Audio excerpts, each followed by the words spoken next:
आखिर एक स्त्री चाहती क्या है, स्त्री का मनोविज्ञान क्या है, एक कहानी के माध्यम से समझाना चाहूँगा।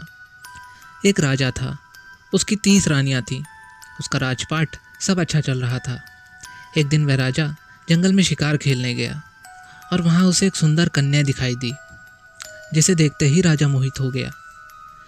वह कन्या जंगल में लकड़ियाँ बीनने आई थी। राजा ने उससे पूछा, तुम कहाँ रहती हो, किसकी पुत्री हो? उसने बताया और वहाँ से चली गई। अब राजा रोज़ उस जगह जाने लगा, उस कन्या की प्रतीक्षा में।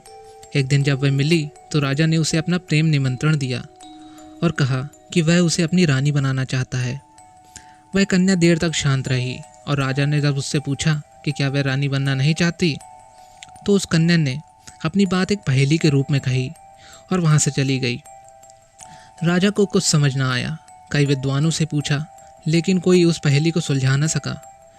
राजा बहुत परेशान हुआ। वह चाहता तो अपने सिपाहियों से कहकर उस कन्या को जंगल से उठाकर भी ला सकता था, लेकिन मामला प्रेम का था। तभी एक विज्ञान व मनोविज्ञान का विद्वान अपनी ही पत्नी की हत्या के आरोप में गिरफ्तार कर महल में लाया गया। राजा ने उसे फांसी की सज़ा सुनाई। जब विद्वान ने अपनी जान बख्श देने की अपील की तो राजा ने सोचा, यह आदमी विज्ञान व मनोविज्ञान का गहन जानकार व विद्वान है। आखिर ये मरने वाला है, क्यों न मरने से पहले इसके ज्ञान का परीक्षण ले लिया जाए। हो सकता है यह मेरी प्रेमिका को समझने में कुछ मदद कर दे। राजा ने कहा, ठीक है। राजा ने कहा, बताओ कि आखिर औरत चाहती क्या है? जान बख्श देंगे यदि सही उत्तर मिल जाए। विद्वान ने कहा, हुजूर, मोहलत मिले तो पता करके बता सकता हूँ। 1 साल की मोहलत मिल गई। बहुत घूमा, कहीं से भी संतोषजनक उत्तर नहीं मिला। आखिर में किसी ने कहा, दूर एक चुड़ैल रहती है, वही बता सकती है। वह चुड़ैल के पास गया और पूछा कि स्त्री चाहती क्या है। चुड़ैल ने कहा कि एक शर्त है, यदि तुम मुझसे शादी कर लो तो जवाब बताऊंगी। उसने सोच विचार किया, जान बचाने के लिए शादी की सहमति दे दी। शादी होने के बाद चुड़ैल ने कहा, चूँकि तुमने मेरी बात मान ली है तो मैंने तुम्हें खुश करने के लिए एक फ़ैसला किया है कि 12 घंटे मैं चुड़ैल और 12 घंटे खूबसूरत परी बन के रहूँगी। अब तुम ये बताओ कि दिन में चुड़ैल रहूँ या रात को। विद्वान वाकई बुद्धिमान था। उसने सोचा, यदि वह दिन में चुड़ैल हुई तो दिन नहीं कटेगा, रात में हुई तो रात नहीं कटेगी। अंततः वह बोला, जब तुम्हारा दिल करे परी बन जाना, जब दिल करे चुड़ैल बन जाना। यह बात सुनकर चुड़ैल ने प्रसन्न होकर कहा, क्योंकि तुमने मुझे अपनी मर्जी से जीने की छूट दी है, इसलिए मैं 24 घंटे हमेशा ही परी बन के रहूँगी। यही तुम्हारे प्रश्न का उत्तर है। स्त्री अपनी मर्जी का करना चाहती है। यदि स्त्री को अपने ढंग से जीने दोगे तो वह अपना सौंदर्य गुण आपके समक्ष रखेगी, वह परी बन के रहेगी, वरना चुड़ैल हो जाएगी। यही बात पुरुष पर भी लागू होती है। अपनी स्वतंत्रता से जिएगा तो देवता वरना राक्षस बन जाएगा। अतः मुद्दा स्त्री पुरुष का नहीं, जीवन का है। मुक्ति में आनंद, दिव्यता, सौंदर्य है और बंधन में दुख, संताप, क्रूरता है। प्रकृति ने स्त्री का निर्माण प्रेम बांटने के लिए किया। कहा जाए तो शायद गलत न होगा। आप में से शायद ही कोई होगा जिसे अपनी माँ से प्रेम न मिला हो। जब एक स्त्री माँ बनती है तो वह अपने उच्चतम शिखर को पा लेती है, लेकिन एक पुरुष उससे यह आशा करता है कि वह प्रेमिका या पत्नी के रूप में उसके समक्ष उच्चतम स्वरूप प्रकट करे, जो कि प्रकृति के नियमों के अनुसार संभव नहीं। स्त्री शरीर के रहस्य 2 चरणों में उजागर होते हैं। पहला, जब वह विवाहित होती है, क्योंकि कुंवारेपन में एक राज है, रहस्य, जिसे पुरुष जानना चाहता है। तभी से कई देशों में विवाह के लिए स्त्री का कुंवारा होना अनिवार्य माना गया, क्योंकि पहली दफ़ा शारीरिक संबंध बनाने के बाद स्त्री शरीर का पहला रहस्य तिरोहित हो जाता है, छिछला हो जाता है। पुरुष के कुंवारेपन से कोई खास आध्यात्मिक या सामाजिक फर्क नहीं पड़ता। तभी किसी संस्कृति ने पुरुष के कुंवारेपन पर अधिक बल नहीं दिया।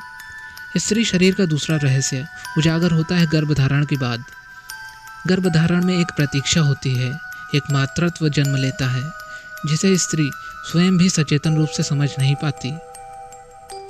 प्रकृति ने स्त्रियों को ग्राही के रूप में बनाया है, समर्पित भाव में बनाया है। तभी स्त्रियां शांत होती हैं, आक्रामक नहीं। स्त्री चरित्र की यह खूबी होती है कि वह बिना कहे सब कह जाती हैं, बिना कुछ किए ही सब कर जाती हैं और आपको पता भी नहीं चलता। एक पुरुष के रूप में स्त्री के मनोविज्ञान को समझ पाना बहुत कठिन है। एक पुरुष के लिए यह हैरान करता है कि राजनीति में क्या हो रहा है, चीन में, अमेरिका में क्या घटित हो रहा है, जबकि पड़ोस में क्या हो रहा है। स्त्री को इसमें दिलचस्पी अधिक मालूम पड़ती है।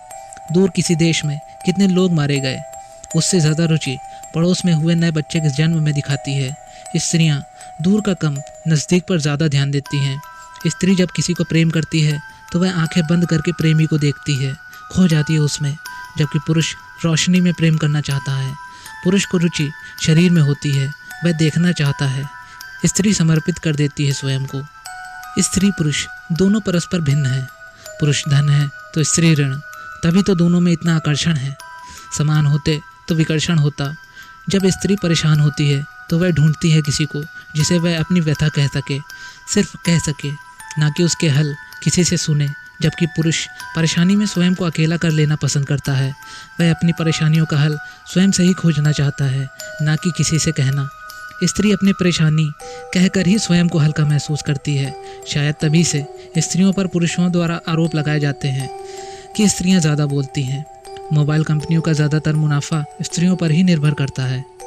जब प्रकृति 100 लड़कियों को पैदा करती है तो उन पर 116 लड़के पैदा करती है, क्योंकि किशोरावस्था तक पहुँचते पहुँचते 16 लड़के मर जाते हैं और अनुपात बराबर हो जाता है। ऐसा इसलिए क्योंकि लड़के लड़कियों की तुलना में कमज़ोर होते हैं। हमें यह भ्रम है कि पुरुष ज़्यादा शक्तिशाली है। पुरुष शारीरिक रूप से अधिक शक्तिशाली अवश्य है, लेकिन बाकी सभी रूपों में स्त्री ही शक्तिशाली है, क्योंकि नए जीवन को जन्म देने की क्षमता जिसमें हो वह कमज़ोर होगा तो वह इतना बड़ा कार्य नहीं कर सकेगा। स्त्रियां प्रतीक्षा करने में ज़्यादा योग्य होती हैं। गर्भधारण के समय 9 महीने शिशु के जन्म की प्रतीक्षा करना कोई आसान कार्य नहीं। पुरुष प्रतीक्षा करने में कुशल नहीं होते। पुरुष सभी चीज़ें अभी और यहीं चाहते हैं। स्त्रियां अपने प्रेमी की भी जितनी प्रतीक्षा कर सकती हैं उतना एक पुरुष नहीं कर सकता। तभी तो सामाजिक व्यवस्था में स्त्री को विधवा बनाए रखने में जितना बल दिया गया उतना पुरुष को विधुर बनाए रखने में नहीं दिया गया, क्योंकि स्त्री पर पुरुषों से ज़्यादा भरोसा किया जा सकता है कि वह अपने प्रेम के लिए अगले जन्म तक की भी प्रतीक्षा कर सकती हैं। पुरुषों की तुलना में स्त्री ज़्यादा शक्तिशाली है। इसका एक उदाहरण यह है कि स्त्रियों की औसत उम्र पुरुषों से 5 वर्ष अधिक होती है। बच्चों को जन्म देने के बाद भी स्त्रियां पुरुषों से अधिक जीती हैं। स्त्रियां पुरुषों की तुलना में कम बीमार पड़ती हैं और स्त्रियों को जो भी रोग हैं वह पितृ समाज के कारण है, क्योंकि सामाजिक नियम पुरुषों के बनाए हुए हैं। उनमें स्त्रियों के मनोविज्ञान का खास ख्याल रखा नहीं गया। समाज में उन्हें बचपन से दबाया गया, हज़ारों वर्षों से दबाया जा रहा है। यह उनके शक्तिशाली होने का प्रमाण ही है। यदि समाज ने उन्हें न दबाया होता तो पितृसत्ता कब की खत्म हो गई होती। स्त्री शरीर में एक पूर्णता होती है जिससे वह शांत रहती हैं। जब एक कन्या शिशु का जन्म होता है तो जीवन में काम आने वाली सभी प्रक्रियाओं में ज़रूरी हार्मोन कोशिकाओं को साथ लेकर पैदा होती है। जैसे एक स्त्री के जीवन काल में उसके मासिक धर्म में जितने अंडे निकलेंगे वह सभी अंडों को लेकर पैदा होती है, जबकि पुरुष में सेक्स हार्मोन व वीर्य बाद में बनते हैं। माँ के गर्भ में जब गुणसूत्र XX के जोड़े होते हैं तो एक स्त्री का जन्म होता है, यानी पूर्णता। जोड़े एक जैसे हैं, और जब XY गुणसूत्र मिलते हैं तो पुरुष का जन्म होता है, यानी दोनों गुणसूत्र भिन्न हैं। पूर्णता का अभाव होता है। यही अपूर्णता पुरुष को जीवन भर दौड़ाती है, कभी धन के पीछे, कभी पद के पीछे, कभी किसी स्त्री के पीछे। वह पूर्ण होना चाहता है। एक बेचैनी जन्म से मरण तक साथ चलती है, लेकिन वह पूर्ण नहीं हो पाता। अब समय है इन आध्यात्मिक चिंतनों को वैज्ञानिक चिंतन में बदला जाए, इन पर प्रयोग किए जाएं, इनकी जांच की जाए, जिससे स्त्री पुरुष का मनोविज्ञान खुलकर लोगों के सामने आ सके और मानव जीवन को इसका लाभ मिल सके। और व्यर्थ की आपाधापी जिसमें लोग जीवन भर फंसे रहते हैं और मर जाते हैं, यह क्रम बदला जा सके, जिससे मनुष्य उचित लक्ष्य और उचित मार्ग की ओर अग्रसर हो सके। मनुष्य एक शांत व सरल जीवन जी सके, क्योंकि जीवन अपने में शांत व सरल है, हम ही उसे जटिल बना लेते हैं।